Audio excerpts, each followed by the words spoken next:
Cricket అభిమానులను నెల రోజుల పాటు తొలగించిన టీ20 వరల్డ్ కప్ 2024కు శుభం కార్డు పడింది. జూన్ 29 శనివారం భారత్ దక్షిణాఫ్రికా మధ్య జరిగిన ఫైనల్ మ్యాచ్ లో ఈ మెగా టోర్నీ ముగిసింది.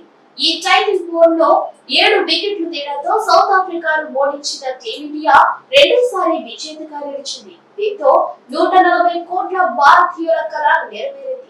ఇక విజేతగా నిలిచిన టీమిండియా ఎంత ప్రైజ్ మనీ గెలుచుకుంది, రన్నర్ గా నిలిచిన దక్షిణాఫ్రికా ఎంత మొత్తం దక్కించుకుంది అనే వివరాలు తెలుసుకుందాం.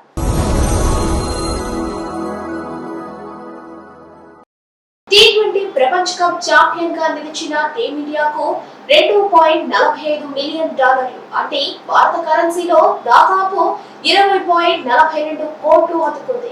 అదేవిధంగా రన్నర్ అప్ గా నిలిచిన సఫారీలకు $1.28 మిలియన్, అంటే దాదాపు 10.67 కోట్లు లభించింది. సెమీఫైనల్ కు చేరుకున్న ఇంగ్లాండ్, ఆఫ్ఘనిస్తాన్ జట్లకు చెరు 6.56 కోట్లు దక్కాయి. అదేవిధంగా సూపర్ 8 కు చేరుకున్న మొత్తం 8 జట్లకు 3.15 కోట్లు ప్రైజ్ మనీ లభించనుంది. అదేవిధంగా 9 నుంచి 12వ స్థానాల్లో నిలిచిన జట్లకు 2.5 కోట్లు, 13 నుంచి 20 స్థానాల్లో ఉన్న జట్లకు 1.27 కోట్లు అందుకోనున్నాయి.